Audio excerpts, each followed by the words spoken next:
Revenue police అధికారులకు కూడా తెలియజేయాలి. కొన్ని దగ్గర పెద్దవి చేస్తారు, కొన్ని దగ్గర చిన్న చిన్నవి ఉంటాయి. మన పలాస కాశీబొగ్గ అక్కడ ఎవరిని నిందించాలో తెలియదు,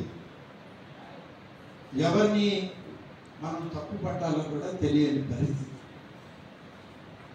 95 సంవత్సరాల ఒక పెద్ద మనిషి, ఒరిస్సా రాజరికపు వంశాల్లో ఒక రాజరికపు వంశంలో వ్యక్తి హరిముఖన్ పాండా గారని. ఆయన ఎప్పుడో ఆ ఒరిస్సా ఈ రాష్ట్రాలు విభాగాలు పోయినప్పుడు ఆయన ఆస్తిపాస్తులన్నీ మన రాష్ట్రంలోకి రావడం, వాళ్ళ కుటుంబం అంతా ఇక్కడికి వచ్చేయడం, ఆయన పెద్ద ఎస్టేట్ ఉంది, చేసుకుంటూ ఉంటారు. ఒకడే కొడుకు, డాక్టర్ గారు. 10 రూపాయల నుంచి 50 రూపాయల దాకా ఫీజు. ఉదయం 8 గంటలకు కూర్చుంటే రాత్రి 12 గంటలకు కూడా చిన్నపిల్లల డాక్టర్లు ఆ తల్లుల పిల్లల్ని ఎత్తుకొని ఆసుపత్రికి ఆయన డాక్టర్ గారి దగ్గర ఉంటారు. డాక్టర్ గారికి ఈ పాండా గారికి సంబంధం లేదు, వాళ్ళ పని వాళ్ళది, వీరి పని. 96 సంవత్సరాలకి ఈరోజు కూడా మా వాళ్ళు అందరూ విన్నారు. ట్రాక్టర్ ఆయనే తోపుతారు, వ్యవసాయం ఆయనే చేస్తున్నారు. ఆయనకి 60 ఎకరాలు కొబ్బరి తోట ఉంది, మామిడి తోట ఉంది, ఇతర ఇంకా పండ్లు పొలాలు పండించేటువంటి కార్యక్రమం. కానీ పక్కకు మీకు ఇంకా రాలేదు. ఆయన ఇవాటికి ఆయన పొలంలో పండేదంతా ఆర్గానిక్, ఎరువులు వేయడం కానీ మందులు వేయడం కానీ ఏమి లేదు, ఆర్గానిక్ వ్యవసాయమే చేస్తారు. అందుకని ఆయన అంటే అందరికీ అక్కడ ప్రతి నియోజకవర్గంలో జరపాలి, ప్రతి ప్రాంతంలో జరపాలి అనేది ఆయన. అందుకని గ్రీవెన్స్కి అత్యంత ప్రాధాన్యత. మేము కూడా నియోజకవర్గాల్లో శాసనసభ్యులు కానీ మంత్రులు కానీ స్థానికంగా ఉన్న ప్రజాప్రతినిధులు అందరం కలిసి గ్రీవెన్స్ డేస్లో పాల్గొంటాం. గ్రీవెన్స్ కూడా నెలకి కనీసం 3 దఫాలు మా నియోజకవర్గాల్లో జరపాలని, మేము ఇన్ఛార్జిగా ఉన్న జిల్లాల్లో ఒక దఫా జరపాలని ఇవాళ మేము కూడా అనుకోవడం జరిగింది. తప్పనిసరిగా గ్రీవెన్స్ డేకి కార్యక్రమం శ్రీకారం చుడుతున్నాం కాబట్టి సుబ్బారావు గారు ఒక గ్రీవెన్స్ తెచ్చారు ఆత్మకూరు నుంచి. మొదటి గ్రీవెన్స్ కింద దాన్ని తీసుకోవడం జరుగుతుంది.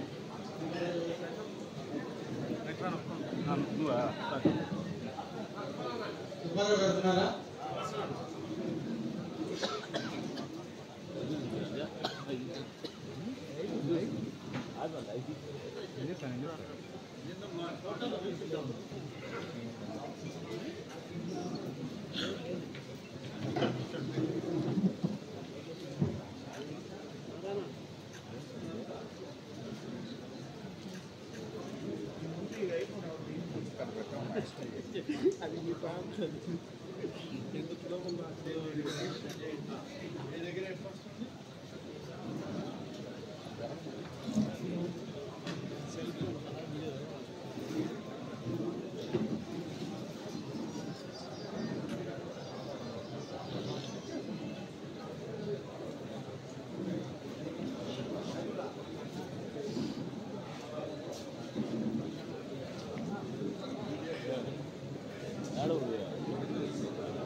ఈ విధంగా ప్రతి నియోజకవర్గానికి ఒక ప్రభుత్వం నుంచి ఆంధ్రప్రదేశ్ గ్రీవెన్స్ పోర్టల్ ఒకటి ఇవ్వడం జరిగింది. ఇక్కడి నుంచి మాకు వచ్చేటువంటి ప్రతి అర్జీ కూడా ఇందులో అప్లోడ్ చేయడం జరుగుతుంది. ఏ శాఖది ఆ శాఖ అధికారులకు వెళ్తే ఆ శాఖ అధికారులు గ్రీవెన్స్ని ఎన్నింటినీ అడ్రస్ చేశారు, పరిష్కార దిశగా ఎన్ని ఉన్నాయి, పరిష్కారం అయినవన్నీ ఎప్పటికప్పుడు ఈ పోర్టల్లో అప్డేట్ అవుతుంటుంది. కాబట్టి మాకు కూడా ఒక అవగాహన ఉంటుంది. నియోజకవర్గాల్లో, మండలాల్లో కార్యక్రమాల్లో తిరిగేటప్పుడు ఆయా ప్రాంతాల సమస్యలు ఏంటి, సమస్యలు ఎన్ని పరిష్కరించగలిగాం, ఎన్ని ఇంకా పరిష్కరించాల్సినవి ఉన్నాయి అనేటువంటిది ఇందులో ఈ యొక్క పోర్టల్లో మేము అప్డేట్ చేసుకొని ఎప్పటికప్పుడు పనిచేయడం జరుగుతుంది. ఇది రాష్ట్ర ప్రభుత్వం వచ్చిన తర్వాత ఈ యొక్క గ్రీవెన్స్ అడ్రస్ చేయడం, రిడ్రెసల్ 2 కార్యక్రమాలను కూడా నిర్వహిస్తూ ఉన్నాం. ఇప్పుడు దాన్ని స్థాయిని పెంచి గౌరవ హెచ్ఆర్డి ఐటీ శాఖల మంత్రి శ్రీ నారా లోకేష్ గారు, ప్రతి శాసనసభ్యుడు, ప్రతి మంత్రి గారు ఈ పోర్టల్ను వాడుకుంటూ సమస్యల పరిష్కారానికి ప్రతి ఒక్కరు కూడా కృషి చేయాలని చెప్పి వారు కూడా సూచనలు ఇవ్వడం జరిగింది. వారి సూచనలు, ఆదేశాలు, వారు ఇచ్చినటువంటి విధి విధానాల్లో ఈ యొక్క గ్రీవెన్సెస్ని మేము రెగ్యులర్గా ఆపరేట్ చేయడం జరిగింది. సోదరులకు, సోదరులందరికీ కూడా ప్రత్యేక ధన్యవాదాలు. కార్తీక మాసంలో మీకు, మీ కుటుంబ సభ్యులకు, అలాగే మీ ద్వారా రాష్ట్ర ప్రజానీకానికి మంచి పండుగ వాతావరణంలో కార్తీక శోభ అందరికీ ఉండాలి అని చెప్పి, కార్తీక దీప వెలుగులు ప్రతి కుటుంబానికి వచ్చే విధంగా ఆ భగవంతుడు మీకు అందరూ సహకరించాలని, ఆశీస్సులు అందించాలని నేను ఈ సందర్భంగా ఇప్పుడే దేవాదాయ శాఖ నెల్లూరు జిల్లా రివ్యూ పూర్తయింది. డిస్ట్రిక్ట్ ఆఫీసర్ల దగ్గర నుంచి గ్రూప్ ఆఫ్ టెంపుల్స్ ఆఫీసర్ల వరకు రివ్యూ చేశాం. వారందరికీ కూడా చాలా మంచి ఆలోచనలతో పనిచేసే వాళ్ళకి మరింత ప్రోత్సాహాన్ని ఇస్తాము. ఈ జిల్లాలో అనేక కార్యక్రమాలు జరగాలి అని చెప్పి కూడా వారికి సూచనలు ఇవ్వడం జరిగింది. దానికి సంబంధించి నెల్లూరు జిల్లాలో ప్రధానంగా ఇవాళ DDNS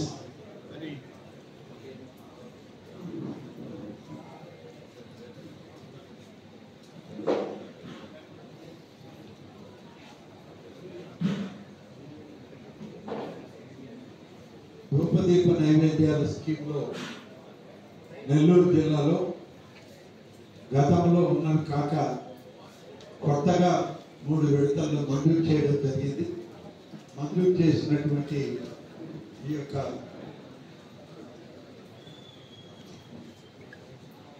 నూట 141 ఆలయాలు ధూపదీప నైవేద్యాల స్కీమ్లో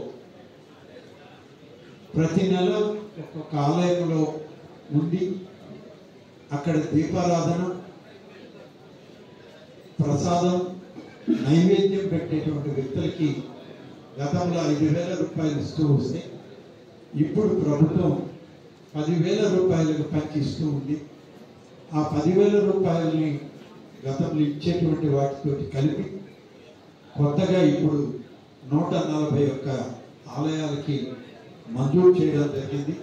వాళ్ళకు కూడా ఈ ఇప్పటికే 3 మాసాల నుంచి 10,000 రూపాయలు వస్తూ ఉంది. మొన్న నవంబర్ మాసంలో కొత్తగా మంజూరు చేసినటువంటి ఆలయాలకు కూడా దాదాపుగా 32 ఆలయాలు ఉన్నాయి. ఈ 32 ఆలయాల వాళ్ళకి కూడా రేపు 1వ తారీఖు నుంచి ధూపదీప నైవేద్యాలు 10,000 రూపాయలు మొత్తం వాళ్ళకు కూడా రావడం జరుగుతుంది. అలాగే వాళ్ళ CGF పథకం కింద కామన్ గుడ్ ఫండ్ అనేటువంటిది ఒక దేవాదాయ శాఖలో ఒక స్కీమ్ ఉంది. ఎక్కడైనా పురాతన ఆలయాలు పునర్నిర్మాణం చేయాల్సి వస్తే అవసరమైన మేరకు స్థానికులు సహకరించేటట్లయితే దానికి మన జిల్లా ఉన్నటువంటి స్కీమ్లో 30% మ్యాచింగ్ గ్రాంట్ వల్ల దాన్ని స్థానికులు కట్టాలి. తర్వాత 70% రాష్ట్ర ప్రభుత్వం సమకూరుతుంది. అట్లా ఈ సంవత్సరం 4 మాసాల్లో 3 విడతల్లో మనం ఇవాళ మంజూరు చేసినటువంటి దేవాలయాల సంఖ్య 58 దేవాలయాలకి పునర్నిర్మాణ కార్యక్రమాలు మొదలు పెడుతున్నాం. దీనికి ఇప్పటి వరకు రాష్ట్ర ప్రభుత్వం మంజూరు చేసినటువంటి మొత్తం 118,45,00,000 రూపాయలని మంజూరు చేశాం. పునర్నిర్మాణ కార్యక్రమాలకి ఇప్పటికే స్థాయిలో నిర్మాణం చేసి వాటికి విగ్రహ ప్రతిష్టాపనతోటి కుంభాభిషేకాలు కూడా చేసే విధంగా అందరూ కృషి చేయాలని చెప్పి నేను దేవాదాయ శాఖ అధికారులందరికీ కూడా ఇప్పుడే ఆదేశాలు ఇచ్చి సూచనలు ఇవ్వడం కూడా జరిగింది. ఇది దేవాదాయ శాఖ పరిధిలో జరిగేటువంటి కార్యక్రమం. ఇక రెండవది అతిపెద్ద కార్యక్రమం రేపు జరగబోయేటువంటి కార్యక్రమం ఈ రాష్ట్రం మొత్తం మీద ఉన్నటువంటి రైతాంగానికి సంబంధించినటువంటి సమస్య తొలి విడత మేము పూర్తి చేశాం. మొదటి సంవత్సరంలో ఏదైతే ఎన్నికల ప్రణాళికలో కూటమి నాయకత్వంలో ప్రధానమంత్రి నరేంద్ర మోడీ గారి ఆశీస్సులతో రాష్ట్ర ముఖ్యమంత్రి శ్రీ చంద్రబాబు నాయుడు గారు, ఉప ముఖ్యమంత్రి శ్రీ పవన్ కళ్యాణ్ గారు, అలాగే వ్యవసాయ శాఖ మంత్రిగా శ్రీ అచ్చెన్నాయుడు గారు అందరూ కలిసి చేసినటువంటి ప్రయత్నంలో మొదటి విడతలోనే మేము అన్నదాత సుఖీభవ స్కీమ్ని ఫస్ట్ ఫేజ్ని మేము విడుదల చేయడం జరిగింది. దాదాపు 46 లక్షల మందికి రైతులకి ఆ నిధులు విడుదల చేశాం. రాష్ట్ర ప్రభుత్వం నుంచి ఇచ్చే డబ్బు కానీ కేంద్ర ప్రభుత్వం ఇచ్చేటువంటి పిఎం కిసాన్ నిధులు కానీ కలిపి మొదటి విడత 7,000 రూపాయలు ఇవ్వడం. 5 నియోజకవర్గాల్లో కూడా స్థానిక శాసనసభ్యులు, మంత్రులు, ఇన్ఛార్జీలు, ఇతర అధికార ప్రతినిధులు అందరూ కలిసి రాష్ట్ర రైతాంగానికి తోడుగా నిలవడానికి 2వ విడత నిధులను విడుదల చేస్తామని చెప్పి తెలియజేస్తా ఉన్నా. ఆ విధంగా చేసే ఈ కార్యక్రమంలో నెల్లూరు జిల్లా వ్యాప్తంగా రేపు విడుదల చేయబోతున్నటువంటి అన్నదాత సుఖీభవ స్కీమ్, ప్రధానమంత్రి కిసాన్ కార్యక్రమం 2వ విడత నిధులు 5,000 రూపాయలు రాష్ట్ర ప్రభుత్వం నుంచి, 2,000 రూపాయలు కేంద్ర ప్రభుత్వం నుంచి 7,000 రూపాయలు విడుదలవుతుంది. దానికి నెల్లూరు జిల్లాలో 1,95,866 మంది రైతుల ఖాతాల్లోకి 130,20,00,000 రూపాయలు రేపు జమ చేయబోతున్నామని చెప్పి నేను ఈ సందర్భంగా రైతాంగానికి మీ ద్వారా తెలియజేస్తున్నాను. ఇదే ప్రతి రైతుకి, రైతు కుటుంబానికి కూటమి ప్రభుత్వం ఇచ్చినటువంటి వాగ్దానం, ఇచ్చినటువంటి మాట నిలబెట్టుకునేటువంటి రోజు రేపటి రోజు. మొదటి విడత, 2వ విడత కూడా విడుదల చేస్తున్నామని చెప్పి నేను ఈ సందర్భంగా తెలియజేస్తాను. అలాగే రేపు ఈ పండుగని నెల్లూరు జిల్లా ఆత్మకూరు నియోజకవర్గంలో, ఆత్మకూరు నియోజకవర్గ శాసనసభ్యుడిగా, రాష్ట్ర దేవాదాయ శాఖ మంత్రిగా రేపు మధ్యాహ్నం 1 గంట నుంచి 4 గంటల వరకు జరిగే ఈ కార్యక్రమం ఆత్మకూరు అగ్రికల్చర్ మార్కెట్ కమిటీ పరిధిలో ఆ ప్రాంగణంలో ఈ కార్యక్రమాన్ని ఆత్మకూరు నియోజకవర్గ రైతాంగానికి నిధులు విడుదల చేసే కార్యక్రమం ఏర్పాటు చేశాం. ఈ కార్యక్రమంలో 34,223 మంది రైతులు ఆత్మకూరు నియోజకవర్గంలో, అంటే దాదాపుగా 6 మండలాలు, ఒక మున్సిపల్ పరిధిలో ఉన్నటువంటి రైతాంగానికి 22,95,00,000 రూపాయలు ప్రభుత్వం నుంచి రేపు వాళ్ళ బ్యాంక్ అకౌంట్లకి నేరుగా జమ చేస్తుంది.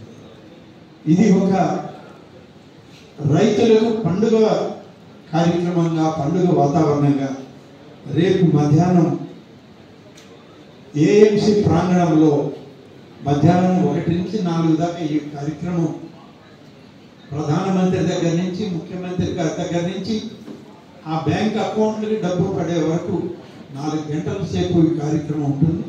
ప్రత్యక్ష ప్రసాదం ప్రధానమంత్రి గారి యొక్క వారు విడుదల చేసే కార్యక్రమం. రెండవది గౌరవ ముఖ్యమంత్రి శ్రీ నారా చంద్రబాబు నాయుడు గారు కమలాపురం నుంచి వారు విడుదల చేసే కార్యక్రమం కూడా ప్రత్యక్ష ప్రసారం చేయడం జరుగుతుంది. ఇది 175 నియోజకవర్గాల్లో కూడా చేయడానికి ఇవాళ ఆదేశాలు ఇచ్చాం. ఆ ప్రక్రియ ఆ విధంగా జరుగుతుందని చెప్పి నేను ఈ సందర్భంగా తెలియజేస్తున్నాను. ఈ విధంగా ప్రతి విడత కార్యక్రమంలో రైతు కుటుంబాలని ఈ రాష్ట్రంలో ఆదుకునేటువంటి ప్రయత్నం చేస్తున్నాం. ఆ కార్యక్రమమే ఈనాడు రేపు జరగబోయేటువంటిది. రాష్ట్రంలో ప్రతి నియోజకవర్గంలో ఒక రైతు పండుగని చేయబోతూ ఉన్నాం. ఇక మూడవ విషయం, మీ అందరికీ తెలుసు, ఒక మహాక్రతువు జరిగింది విశాఖపట్నం పరిధిలో. ఆ మహాయజ్ఞంలో అనేక దేశాల నుంచి అనేక మంది పెట్టుబడిదారులు, అనేక మంది వ్యాపార ప్రముఖులు, దిగ్గజాలు తిరిగి ఆంధ్రప్రదేశ్ రాష్ట్రానికి రావడానికి సుముఖత వ్యక్తం చేసి వాళ్ళు రావడం జరిగింది. గడిచిన 5 సంవత్సరాలు ఆ ప్రభుత్వంలో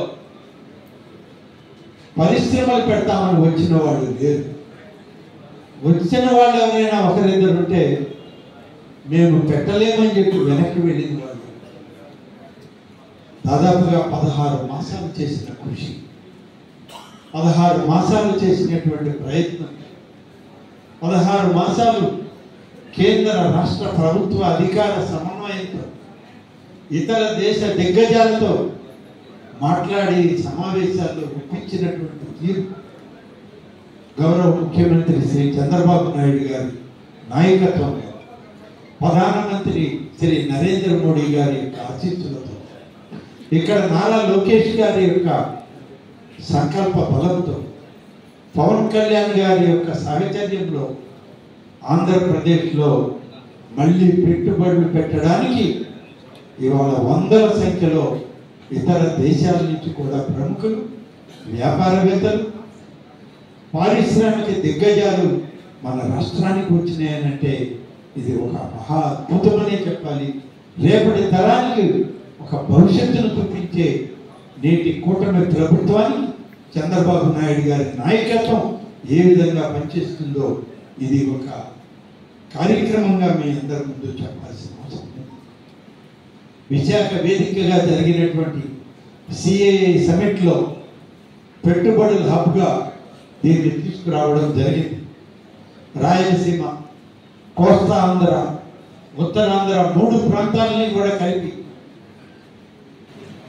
మనకి నౌకాశ్రయాల కాడించి, విమానాశ్రయాల కాడించి అనేక పారిశ్రామిక హబ్బుల్ని తయారు చేసే విధంగా ఇవాళ ఆంధ్రప్రదేశ్లో మన ప్రభుత్వం చూపిన చొరవ వల్ల ఇతర రాష్ట్రాలకు వెళ్తామనుకున్న వాళ్ళు కూడా ఆంధ్రప్రదేశ్లో పెట్టుబడులు పెట్టడానికి మేము వస్తున్నాం. లక్షలాది మంది యువతకి ఈ రాష్ట్రంలో మేము ఉపాధి కల్పిస్తాం, పెట్టుబడులకు మాకు అవకాశాలు, మేము కూడా మీ రాష్ట్రానికి వస్తామని చెప్పి అనేక వందల మంది రావడం జరిగింది. దాదాపుగా చరిత్రలో ఎప్పుడూ లేదు 613 ఒప్పందాలు మొన్న విశాఖ నగరంలో గౌరవ ముఖ్యమంత్రి గారి అధ్యక్షత, కేంద్ర రాష్ట్ర ప్రభుత్వ మంత్రివర్గ సభ్యుల యొక్క సహచర్యంతో 613 ఒప్పందాలని వివిధ పారిశ్రామిక దిగ్గజాలతో, పారిశ్రామిక ప్రముఖులతో, పారిశ్రామిక రంగ నిపుణులతో ఈ యొక్క ఒప్పందాలు చేసుకోవడం జరిగింది ఆంధ్రప్రదేశ్ ప్రభుత్వం. దీనికి 13,25,716 కోట్ల రూపాయల ఒప్పందాలు. ఈ రాష్ట్ర చరిత్రలో ఎప్పుడు ఉమ్మడి రాష్ట్రంలో కూడా ఇంత పెద్ద ఎత్తున పెట్టుబడులు పెట్టినటువంటి వాతావరణం లేదు. ఇవాళ చంద్రబాబు నాయుడు గారి దూరదృష్టికి, ఆయన ఆలోచన సరళికి 2047 అనేటువంటి ఒక దార్శనికతకు ఇది మనకు ఒక మంచి మార్గాన్ని ఇచ్చినటువంటి విధానం. దీనిలో రేపటి తరానికి వచ్చేటువంటి ఉద్యోగ అవకాశాలు లెక్క చూస్తే, మా ప్రభుత్వం అధికారంలోకి వస్తే 20 లక్షల ఉద్యోగాలు ఇస్తామని చెప్పాం. ఇవాళనే విశాఖపట్నంలో జరిగినటువంటి ఒప్పందాల ఫలితం 13,25,000 కోట్ల రూపాయల పెట్టుబడులు అయితే 16,13,188 మందికి ఉద్యోగాలు రాబోతూ ఉన్నాయి. రేపటి తరానికి ఇది ఒక మహత్తర అవకాశం అని చెప్పి చెప్పక తప్పదు. ఎంత పెద్ద ఎత్తున పెట్టుబడులు వచ్చి రేపటి తరానికి ఉపాధి అవకాశాలు వచ్చి ఈ యొక్క ఆంధ్రప్రదేశ్ రాష్ట్రాన్ని పారిశ్రామిక ప్రగతిలో ఇవాళ ప్రపంచ దేశాలకే ఒక దిక్సూచిగా నిలబడే విధంగా మన రాష్ట్రం తయారవుతున్నందుకు, రేపటి తరానికి వచ్చే అవకాశాన్ని మనం సమకూర్చుకుంటున్నందుకు రాష్ట్ర ప్రభుత్వ పెద్దలు ముఖ్యమంత్రి చంద్రబాబు నాయుడు గారిని, యువ నాయకుడైనటువంటి లోకేష్ గారిని, అలాగే వారిద్దరికీ సహకరించి నడిపిస్తున్నటువంటి పవన్ కళ్యాణ్ గారు, నరేంద్ర మోడీ గారి ఆశీస్సులకు వారందరికీ కూడా ప్రత్యేకంగా ఈ రాష్ట్ర ప్రజల తరఫున, రేపటి తరం తరఫున ప్రత్యేక ధన్యవాదాలు తెలియజేయాల్సినటువంటి పరిస్థితి వాళ్ళందరూ. కాబట్టి ఈ సదస్సుకు ఒక రోజు ముందు రాష్ట్రంలో పెట్టుబడుల వరద ఎలా ఉన్నదంటే, రేపు జరుగుతుంది సదస్సు అంటే ముందు రోజే 3,65,604 కోట్ల రూపాయలు పెట్టుబడులు పెడతామని చెప్పి వివిధ దేశాల నుంచి పారిశ్రామికవేత్తలు వచ్చి ముందే సంతకాలు పెట్టిన పరిస్థితి. సదస్సులో సంతకాలు పెట్టడం ఒక రకమైతే, సదస్సుకు ఒకరోజు ముందే 3,65,000 కోట్ల రూపాయల పెట్టుబడులకి 1,26,471 ఉద్యోగాలు కల్పించే 35 సంస్థలు ముందుగానే పెట్టుబడులు పెట్టేదానికి సంతకాలు చేశారు. ఇది అసలు భారతదేశ చరిత్రలోనే అది ఒక నూతన అధ్యాయంగా చెప్పాల్సినటువంటి రోజు. ఒక్క రోజు 8.26 లక్షల కోట్లు పెట్టుబడి, తొలి రోజే 12 లక్షల ఉద్యోగాలు, రెండవ రోజు అంతా కలిపేటప్పటికీ నేను ముందు చెప్పినటువంటి సంఖ్య పెట్టుబడులు 13,20,00,000 పైన, 16,13,000 పైన ఉద్యోగాలు సంకల్పం జరిగింది అని చెప్పి మీ అందరికీ మనం చేస్తున్నాం. రాష్ట్ర రాజధాని అమరావతితో పాటు green energy, food processing industries, commercial వాణిజ్య విభాగాలు, ఇన్ఫర్మేషన్ టెక్నాలజీ, ఎలక్ట్రానిక్స్, టూరిజం, ఇలా అనేక విభాగాల్లో ఈ రాష్ట్ర ప్రభుత్వానికి పెట్టుబడులు వచ్చాయి. సంస్థలు నెలకొల్పడానికి దిగ్గజాలు ముందుకొచ్చారు. ఇది ఒక మంచి వాతావరణం ఆంధ్రప్రదేశ్ రాష్ట్రానికి. మరి ఆంధ్రప్రదేశ్ని స్వర్ణాంధ్రప్రదేశ్గా తీర్చిదిద్దాలన్నటువంటి కళ ఎంతో దూరంలో లేదు. 2047 ముఖ్యమంత్రి గారి విజన్ అయితే, ఇది 2029కే స్వర్ణాంధ్రని సాధించే దిశగా ఈ రాష్ట్రం అడుగులు వేస్తుంది చంద్రబాబు నాయుడు గారి నాయకత్వంలో అని చెప్పి నేను ఈ సందర్భంగా అందరికీ మనం చేస్తాను. కాబట్టి ఇవాళ ఎంత పెద్ద ఎత్తున నిధులు వస్తూ ఉన్నాయి, ఎంత పెద్ద ఎత్తున సంస్థలు మనకి వస్తూ ఉన్నాయి. ఇప్పటికే రాష్ట్రంలో ముఖ్యమంత్రిగా చంద్రబాబు నాయుడు గారు కానీ, ఐటీ శాఖ మంత్రిగా నారా లోకేష్ గారు కానీ, రాయలసీమ వేగంగా అభివృద్ధి చెందాలి, నెల్లూరు జిల్లాలో అందులో భాగం కావాలి, నెల్లూరు, తిరుపతి, రాయలసీమ జిల్లాలు వేగంగా అభివృద్ధి చేసే జిల్లాల్లో ప్రకాశం జిల్లాతో కలిపి ఇవాళ మేఘ, రెన్యూ, చింత, సిఎల్, బొందాడ, ఆస్థా, అదానీ, జేఎస్డబ్ల్యూ, టాటా, అయానా, అగస్త్య వంటి కంపెనీలు రాయలసీమకు తీసుకొచ్చి రెన్యూవల్ ఎనర్జీ హబ్గా తయారు చేయడానికి ఇవాళ పెద్ద ఎత్తున కృషి జరుగుతూ ఉంది. అలాగే రాష్ట్రంలో రాయలసీమలో పెట్టుబడులు పెట్టడానికి నిరాకరించిన సంస్థలు ఇవాళ ముందుకు వచ్చాయి.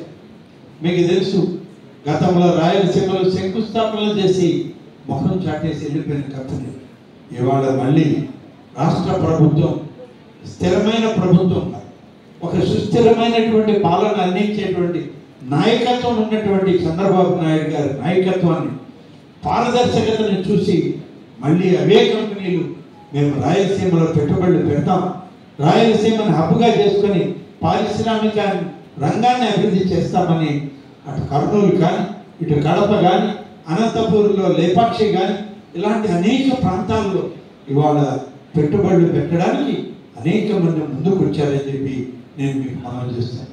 ఉమ్మడి నెల్లూరు జిల్లాలో మేడ్ ఇన్ ఏపీ ప్రమోట్ చేస్తూ శ్రీ సిటీని south India's most reliable industrial క్లస్టర్గా మన గౌరవ ముఖ్యమంత్రి చంద్రబాబు నాయుడు గారు దాన్ని నిలబెట్టారు అని చెప్పి చెప్పడానికి మనకి వేరే ఆలోచన లేదు. ఇంత గొప్ప పారిశ్రామిక వ్యవస్థను మన రాష్ట్రంలో నెలకొల్పుతున్న ముఖ్యమంత్రి గారికి నెల్లూరు జిల్లా యువతరం నుంచి ప్రజల తరఫున ప్రత్యేకంగా వారికి శుభాకాంక్షల్ని, ప్రత్యేక ధన్యవాదాలని తెలియజేస్తాము. ఇక అన్నీ మంచి చెప్పాం, కానీ ఈ రాష్ట్రంలో ఉన్న ప్రతిపక్ష పాత్ర గురించి కూడా ఒక మాట చెప్పాలి. గతంలో ఈ రాష్ట్రంలో జరగనటువంటి అభివృద్ధి, గతంలో ఈ రాష్ట్రంలో చేయనటువంటి సంక్షేమ కార్యక్రమాలు, ఇంత పెద్ద స్థాయిలో పేద వర్గాల ప్రజలకి, మధ్యతరగతి రైతాంగానికి వాటి ప్రభుత్వం సహకరిస్తూ చేస్తూ పోతుంది. కానీ ఉనికి కోల్పోయినటువంటి, అసలు తమ స్థానమే తమకు తెలియలేనటువంటి స్థితిలో ఉన్న ఈ రాష్ట్రంలో కనీసం తమ పేరైనా అప్పుడప్పుడు గుర్తు చేసుకోవాలని చెప్పి ఉన్నటువంటి ప్రతిపక్ష పార్టీ, నేను మళ్ళీ పేరు చెప్పి వాళ్ళని గుర్తు చేయాల్సిన పరిస్థితి నేను ఉండకూడదని ఆ పేరు చెప్పదలుచుకున్నాను. ఇటువంటి ప్రతిపక్ష పార్టీ యొక్క పాత్ర ఏంటి? ప్రభుత్వానికి సహకారం అందించు, ఎక్కడైనా తప్పు చేస్తే మంచి చేయండి అని సలహా ఇవ్వు. ఉన్న 10 మంది శాసనసభకు రాదు. మరి వాళ్ళు ఎందుకు శాసనసభ్యులుగా ఉన్నారో, ఎందుకు ప్రతిపక్ష పాత్ర మాకు ఇవ్వాలని చూస్తున్నారో వాళ్ళకి తెలియదు.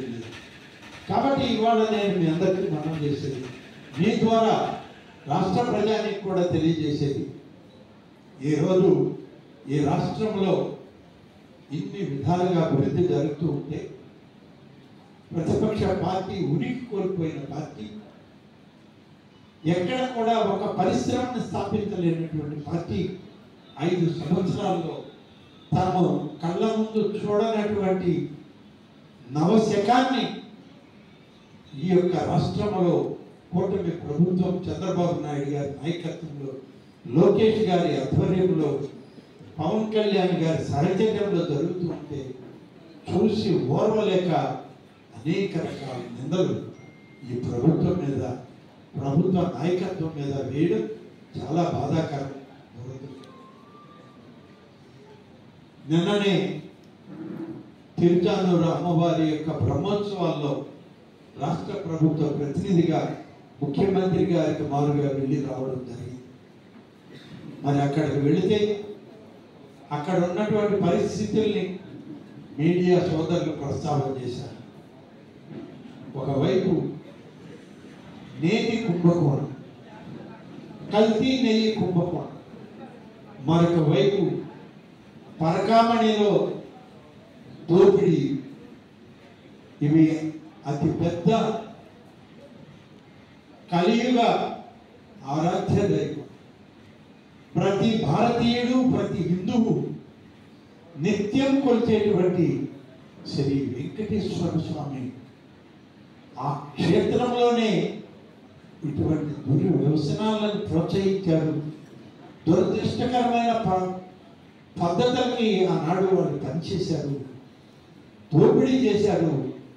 మరి ఇవాళ ఇవి నేను చెప్పింది కాదు, మేము చేసే ఆరోపణలు కాదు, ప్రభుత్వంగా ఇవాళ వచ్చిన నివేదిక. మేమేదో ఒక రాజకీయ పార్టీగా మేము చెప్పట్లేదు. ఈ రాష్ట్ర దేవాదాయ శాఖ మంత్రిగా కలియుగ వైకుంఠమైనటువంటి తిరుమలలో జరిగినటువంటి పరకామిడి దోపిడి, కల్తీ నెయ్యి దోపిడి, వీటి గురించి ప్రస్తావన చేయాల్సిన అవసరం నాకు. మేమేదో తప్పుడు ఆరోపణలు చేశామన్నారు. ఇవాళ సుప్రీంకోర్టు వేసింది కమిటీ, మేము కాదు వేసింది. మేము వేసాం, మా నివేదికలు వచ్చాయి. మీరు పక్షపాతంతో ఈ కమిటీల్లో మమ్మల్ని తప్పుపడుతున్నారు అన్నారు. నివేదికలు సుప్రీంకోర్టుకి వెళ్ళారు. సుప్రీం న్యాయస్థానం